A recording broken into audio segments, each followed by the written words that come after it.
तो मोटो सिग्नेचर जिस प्राइस पे ये फोन आ रहा है, अगर आप इसके सिर्फ स्पेक्स देखते हो, ये बेस्ट फोन शायद आपको फील होगा। LTPO डिस्प्ले वो भी आपको मिल रही, वायरलेस चार्जिंग वो भी मिलती है, लेटेस्ट टाइप सपोर्ट वो भी प्रेजेंट है, पेरिस्कोप कैमरा वो भी आपको मिलता है। तो ऑन पेपर तो बहुत ही कमाल का है, बट रियलिटी क्या है इस चीज की, तो मैं बहुत दिन से इस फोन को टेस्ट कर रहा हूँ बहुत सिंपल तरीके से, लेकिन थोड़ा डिटेल में आपको बताऊंगा। पहली बार इस चैनल पे आए हो, मेरा नाम है प्रवीर, प्लीज सब्सक्राइब करना अगर आपको वीडियो अच्छी लगती है। सबसे पहले बिल्ड कैसी है, देखो डिस्प्ले में प्रोटेक्शन तो बहुत अच्छी मिलती है। अब क्योंकि डिस्प्ले बिल्ड अच्छी है तो सेंटर से तो कहीं पे भी कोई मेजर स्क्रैच नहीं आपको मिलता, लेकिन जहां से हल्का सा एक कर्व हो रहा है वहां पे स्क्रैच आ जाते हैं। ये डिस्प्ले जब आप हाथ में लोगे आपको फील होगा ये बहुत कर्व नहीं है, लेकिन क्योंकि कर्व है तो वहां पे स्क्रैच आते हैं, तो इस चीज का आपको थोड़ा ध्यान रखना है। बाकी IP रेटिंग बहुत ही अच्छी आपको मिलती है, साइड में मेटल फ्रेम है उसमें कोई टेंशन नहीं, और बैक में ऐसा कुछ फिनिश इन लोगों ने दिया है उस पर तो स्क्रैच आते ही नहीं है। एंड जो इस फोन के हैप्टिक्स है, इसकी आप इंटेंसिटी अलग अलग सिलेक्ट कर सकते हो। ये उतना अच्छा इंप्लीमेंट तो नहीं कि जैसे वॉल्यूम अप डाउन करोगे वहां पे आपको फील होगा, लेकिन कुछ भी बैक वगैरह करते हो, कुछ भी टाइप करते हो, कुछ भी होल्ड करते हो, वहां पे आपको फील होगा, और फ्लैगशिप जैसे हैप्टिक्स आपको मिलते हैं। बाकी डिजाइन के लेके काफी लोगों का ये होता है ये भी बाकी मोटो फोन की तरह ही दिखता है, एंड यस इसमें मैं एग्री करता हूं, लेकिन जैसे आप दूसरे मोटो फोन को और इस फोन को हाथ में लेते हो आपको खुद फील होगा कि ये मोटो सिग्नेचर एक महंगा फोन है, बट यस डिजाइन लैंग्वेज जैसा आप कह रहे हो कि सारे मोटो फोन की तरह दिखता है वैसा ही आपको मिल रहा है। एक चीज और पसंद आएगी शायद डिजाइन में, ये फोन पतला बहुत है और सिर्फ 186 ग्राम का है। कंफर्टनेस इस फोन की बहुत कमाल की है। ये फोन ना डिस्प्ले थोड़ी बड़ी लेके आता है, तो सिंगल हाथ से तो यूज नहीं कर सकते, लेकिन हाथ में ये फोन बहुत कंफर्टेबल आपको फील होगा। एक चीज जरूर रिकमेंड करूंगा, अगर इस कलर में ये फोन लेने जा रहे हो तो आई थिंक आपको ब्लैक कलर लेना चाहिए, वो और प्रीमियम लगता है। खैर अब इसकी परफॉर्मेंस कैसी है, देखो इसमें स्नैपड्रैगन का प्रोसेसर है, टाइप ऑफ रैम और स्टोरेज बहुत अच्छी मिलती है, एंड्रॉइड स्कोर भी 3 मिलियन से ऊपर है। फोन पावरफुल है, ऑन पेपर तो आपको अच्छा मिल रहा है, एंड ऐसा ही आपको फील होता है। इसकी स्टोरेज एकदम हमने फुल कर दी है ताकि आप लॉन्ग टर्म पे यूज करो वो शो कर सके। बैकग्राउंड से सब कुछ क्लोज किया है, एंड आप इसकी रिस्पॉन्सिवनेस फील कर सकते हो। फोन इतना फुल होने के बाद भी बहुत ही स्मूथ आपको फील होता है, ऐप काफी जल्दी ओपन हो रहा है और कहीं पे कोई जिटरीनेस और लैगीनेस नहीं है। इतना मैं कह सकता हूं अभी तक जितने मैंने मोटो के फोन टेस्ट किए, one of the most responsive phone है। कहीं पे भी टैप करते हैं, कहीं पे भी कुछ ओपन करते हैं, बहुत रिस्पॉन्सिव और बिना लैग के आपको फील होता है। और यस कोई कैमरा लैग वगैरह भी नहीं है, कैमरा में शिफ्ट वगैरह करते हो मोड्स में, कहीं पे भी आप जूम वगैरह करते हो, कहीं पे भी आपको कोई लैग नहीं मिलेगा। तो normal heavy multitasking even long term पे यूज करते हो वो भी अच्छी हैंडल करेगा। लेकिन क्या ये फोन गर्म होता है क्योंकि पतला है? देखो इस फोन पे मोबाइल डाटा ऑन कर दिया हमने और उसके बाद टेम्परेचर चेक किया, तो ये फोन इस टाइम पे 37 डिग्री फ्रंट से है, बैक से 36 डिग्री है, रूम में कोई AC नहीं चल रहा है। फिर हमने बीच में ही ओपन कर दिया, 120 FPS में खेलना शुरू किया, टाइमर भी पीछे स्टार्ट कर दिया है, और लगातार आधे घंटे खेलने के बाद ये फोन 45 डिग्री पहुंच गया फ्रंट से, और बैक से अराउंड 44 डिग्री पहुंच गया, जिसका मतलब है कि ये फोन आधे घंटे के अंदर ही 9 डिग्री गर्म हो चुका है। तो हमने ये टेस्ट और कंटिन्यू रखा, आधे घंटे और खेलने के बाद टोटल 1 घंटे बाद जब टेम्परेचर चेक किया, ये फोन ठंडा हो गया, फ्रंट से 44 डिग्री है और बैक से 42 डिग्री पहुंच गया। एंड यस अभी भी कोई AC नहीं चल रहा है। ऑल्सो 1 घंटे के बाद सिर्फ बॉडी टेम्परेचर ठंडा नहीं हुआ, इसका हमने बैटरी टेम्परेचर चेक किया, वो भी नॉर्मल कंडीशन में, और इवन CPU टेम्परेचर भी नॉर्मल कंडीशन में है। तो यस ये फोन 120 FPS गेमिंग पे और मोबाइल डाटा के साथ ना 45 डिग्री तक पहुंच जाता है, और मेटल फ्रेम की वजह से शायद ये फोन और गर्म आपको फील होगा, लेकिन अपना टेम्परेचर थोड़े टाइम बाद ये डाउन करना शुरू कर जाता है। वैसे क्या ये गेमिंग के अंदर FPS अच्छे देता है? तो इस हीटिंग टेस्ट के बाद हमने FPS टेस्ट तुरंत किया था, तो बीजीएमआई और COD तो है अराउंड एवरेज आपको 117 FPS मिलता है, और दोनों के ग्राफ भी काफी स्टेबल है। लेकिन जेंशिन इंपैक्ट जैसे बहुत हैवी गेम ट्राई करते हो गर्म होने के बाद, तो वहां पे ग्राफ में भी काफी फ्लक्चुएशन है और FPS पे काफी ड्रॉप होते हैं। तो इस गर्म होने के बाद बीजीएमआई या COD जैसे गेम खेलते हो वहां पे FPS स्टेबिलिटी अच्छी देता है, लेकिन बहुत हैवी गेम खेलोगे जैसे जेंशिन इंपैक्ट, वहां पे आपको FPS ड्रॉप देखने को मिल जाएंगे। अब वैसे फ्रंट में चलते हैं, देखो ये फोन के स्पेक्स तो डिस्प्ले के बहुत अच्छे हैं, और शायद ये लोग फ्लैट डिस्प्ले देते हैं तो फोन में बिल्कुल कंप्लेंट नहीं होती, लेकिन अभी भी कोई कंप्लेंट नहीं है। डिटेल बहुत कमाल की है, हल्के से पंची कलर है, डॉल्बी विजन ये डिस्प्ले सपोर्ट करती है, 4K HDR में आप कंटेंट देख सकते हो। बस पंगा ये OTT एप्स के अंदर आपको डॉल्बी विजन का सपोर्ट नहीं मिलता है। बहुत सारे फोन जैसे डिस्प्ले में डॉल्बी विजन लेके आते हैं, तो OTT एप्स के अंदर भी वो आपको मिलता है, यहाँ पे वो नहीं है। इसके अलावा डिस्प्ले बहुत ब्राइट है, डायरेक्ट सनलाइट में आराम से यूज कर सकते हो। डिस्प्ले के अंदर DC डिमिंग भी है, ब्राइटनेस कम करके यूज करोगे, फ्लिकर नहीं है, आंखों के लिए भी सेफ है। और ये डिस्प्ले LTPO डिस्प्ले, यानी आपको 120 हर्ट्ज की तो स्मूथनेस मिलेगी, लेकिन जैसे इस डिस्प्ले को आप यूज नहीं करोगे तो ये 1 हर्ट्ज तक भी पहुंच जाती है। इस डिस्प्ले के व्यूइंग एंगल भी अच्छे हैं, कोई टिंट इशू वगैरह पे नहीं है, हमने साइड से देखा था, कहीं पे भी कोई कलर शिफ्ट आपको फील नहीं होगा। और डिस्प्ले के अंदर ही अल्ट्रासोनिक फिंगरप्रिंट स्कैनर है, जो कि सिर्फ टैप करते हो ना तो अनलॉक हो जाता है, बहुत फास्ट है। और जो लोग ऑलवेज ऑन डिस्प्ले यूज करते हैं, इसमें लगातार वाली ऑलवेज ऑन डिस्प्ले मिलती है, और रीसेंट अपडेट के अंदर इसमें ढेर सारे नए क्लॉक के ऑप्शन भी मिल गए, जिसमें आप विजेट्स वगैरह भी लगा सकते हो। तो इस डिस्प्ले के अंदर एज सच तो कोई कंप्लेंट नहीं है। फ्लैट डिस्प्ले होती तो और कमाल होता, डॉल्बी विजन का सपोर्ट OTT एप्स के अंदर आता तो और मजा आता, बट जो साउंड क्वालिटी है कमाल के हैं। स्टीरियो स्पीकर है, यहाँ पे डॉल्बी एटमॉस भी सपोर्ट करता है और साउंड बाय बोस भी प्रेजेंट है। सीधे आप पहले म्यूजिक में साउंड क्वालिटी सुनना।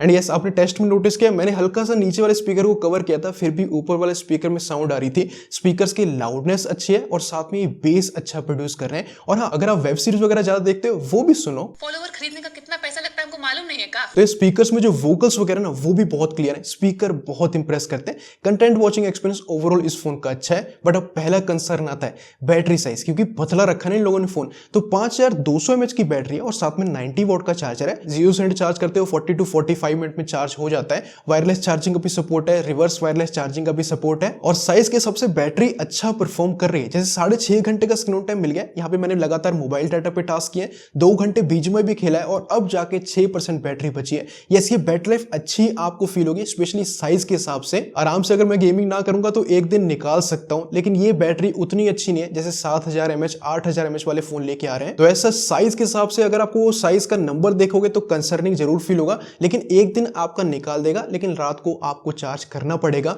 बट इससे ज्यादा कंसर्न है वो है सॉफ्टवेयर के अंदर। पहले देखो, अच्छी चीज है, क्लीन सॉफ्टवेयर है, कुछ भी ब्लोटवेयर नहीं है, एकदम जैसे महंगे फोन में होना चाहिए वैसा आपको फील होगा। और साथ में बेसिक फीचर जैसे ऐप लॉक, ड्यूल एप्स भी रिसेंटली इन लोगों ने ऐड किए हैं। बट जो रिस्पॉन्सिवनेस है, यस, एक चीज मैं कह सकता हूं कि यार ये बेस्ट फोन है जिसपे आपको मोटो का सॉफ्टवेयर एक्सपीरियंस करना चाहिए, one of the most stable feel होता है। लेकिन जब आप side by side app open करते हो और वहां पे एनिमेशन नोटिस करते हो, वो उतने स्मूथ नहीं है जितना आजकल नए सॉफ्टवेयर लेके आ रहे हैं। जैसे ओरिजिन ओएस के अंदर ये पैरेलल एनिमेशन आप देखोगे, अलग अलग एप्स ओपन कर रहे हैं, कितने अच्छे हैंडल हो रहे हैं। और ओप्पो के अंदर तो ये एनिमेशन और ही इंप्रेसिव फील होते हैं। तो इस जैसे बाकी यूआई एनिमेशन लेके आते हैं ना, back to back app open करते हो, वैसे एनिमेशन नहीं है। और साथ में थोड़ी सी फीचर भी आपको शायद कम फील हो सकते हैं। जैसे यहाँ पे इनकी खुद की गैलरी नहीं है, गूगल फोटोज आपको मिलता है, उसके अंदर ही सारे एआई फीचर प्रेजेंट है, वही यूज करने पड़ेंगे जो बाकी फोन्स में भी आप कर सकते हो। और उनकी खुद की गैलरी है तो उसके अंदर और अच्छे एआई फीचर भी मिलते हैं जो यहाँ पे आपको नहीं मिलते हैं। और साथ में खुद का डायलर नहीं है, यहाँ पे गूगल डायलर प्रेजेंट है, जिसमें काफी लोग जो चुपके से कॉल रिकॉर्डिंग करना चाहते हैं वो नहीं कर पाते हैं। और सबसे बड़ा कंसर्न अपडेट को लेके है। ये फोन एंड्रॉइड 16 पे चल रहा है और अपडेट सपोर्ट तो इतना अच्छा है कि शायद बिलीव ना आप कर पाओ।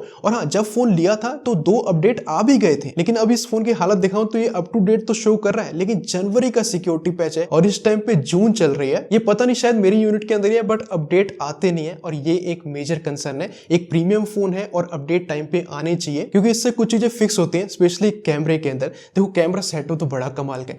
मेन कैमरा 50 MP का है, सोनी सेंसर है। पेरिस्कोप कैमरा जो है वो भी सोनी सेंसर है। अल्ट्रावाइड भी आपको 50 MP का मिलता है और फ्रंट में सेल्फी कैमरा भी 50 MP का है एंड वो भी सोनी सेंसर प्रेजेंट है। एंड पहले इस कैमरे की आप तारीफ सुनते हो। देखो, तीनों कैमरे बहुत ही कंसिस्टेंट कलर प्रोड्यूस कर रहे हैं। तीनों कैमरे में डे टाइम में अच्छी लाइटिंग में कहीं पे भी जूम करके देखोगे बहुत अच्छी डिटेल भी आपको फील होगी। और ये डिटेल सिर्फ डे टाइम के अंदर नहीं, आर्टिफिशियल लाइटिंग में आप लो लाइट में भी देखते हो, जूम करके देखोगे, आपको तीनों कैमरे डिटेल अच्छी प्रोवाइड करेंगे। और ये सब बैक कैमरे के अंदर नहीं है, इवन फ्रंट के अंदर भी आपको डिटेल वाली सेल्फीज मिलती है। अगेंस्ट द लाइट भी बहुत अच्छा काम करता है, लो लाइट के अंदर भी अच्छी डिटेल निकाल के देता है, ब्राइट सेल्फीज आपको मिलती हैं। तो इस कैमरा कई बार तो ऐसा फील होता है कि शायद इसे बीट करना बहुत ही मुश्किल है इस प्राइस पे, लेकिन कुछ कमियां हैं।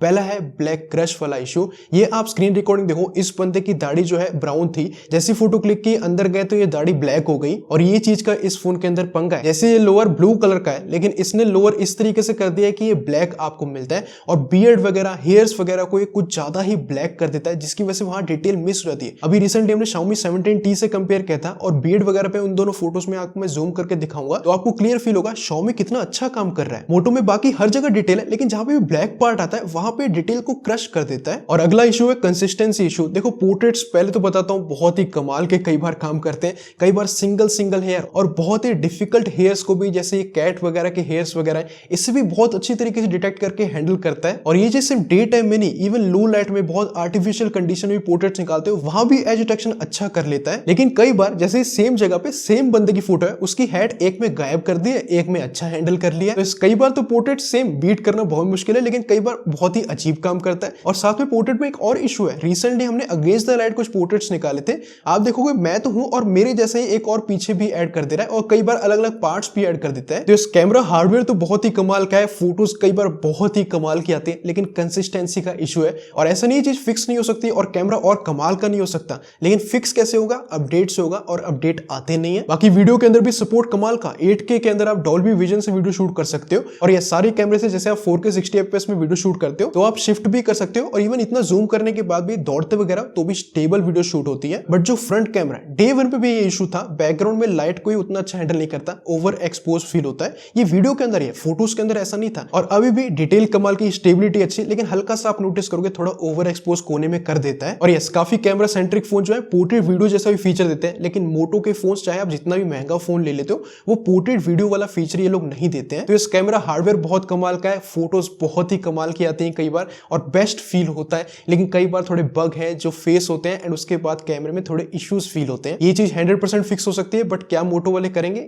ये भगवान ही जाने, क्योंकि काफी टाइम हो गया इस फोन को लॉन्च हुए और दोबारा जब मैंने टेस्ट किया वही चीजें फेस हुई है। नेटवर्क कनेक्टिविटी बहुत ही कमाल की है, 5G प्लस और वीनर ये फोन सपोर्ट करता है, NFC का भी सपोर्ट है, ड्यूल सिम आप लगा सकते हो, टाइप सी पोर्ट आपको लेटेस्ट मिलता है और कॉल क्वालिटी भी बहुत कमाल की, थोड़ी आप सुनना। तो इस टाइम पे हम आउटर में पीछे देखोगे सड़क है, उस पर ढेर सारे व्हीकल चल रहे हैं, इससे आप आउटर में कॉल वगैरह करोगे, वीडियो से रिकॉर्ड करोगे, कुछ इस तरीके से इसके माइक साउंड करेंगे। जैसे स्टार्टिंग में कहा था, फोन बहुत ही कमाल का है, ऑन पेपर देखोगे कमाल का हार्डवेयर है, कई चीजें ऐसी हैं जो शायद इस प्राइस में, क्या इससे महंगे प्राइस में भी आपको कोई फोन नहीं दे रहा है, लेकिन जहां पे ये फोन रह जाता है वो है सॉफ्टवेयर के अंदर और ऑप्टिमाइजेशन के अंदर। बाकी तो मैंने सब कुछ सिंपल तरीके से बता दिया ताकि आप आसानी से डिसीजन ले सको, आपको पैसे इस फोन के लिए लगाने हैं नहीं लगाने वो आप डिसाइड कर सको। तो प्लीज सपोर्ट करना, मैं ऐसी वीडियोस बनाता हूं ताकि आपका पैसा कहीं वेस्ट ना हो। सब्सक्राइब करके बेल आइकन कॉल पे करना, वीडियो अच्छी लगी लाइक एंड शेयर कर देना, कोई भी सवाल अभी भी रह गया कमेंट सेक्शन में पूछना। मिलते हैं आप अगली वीडियो में, thanks for watching and love for all.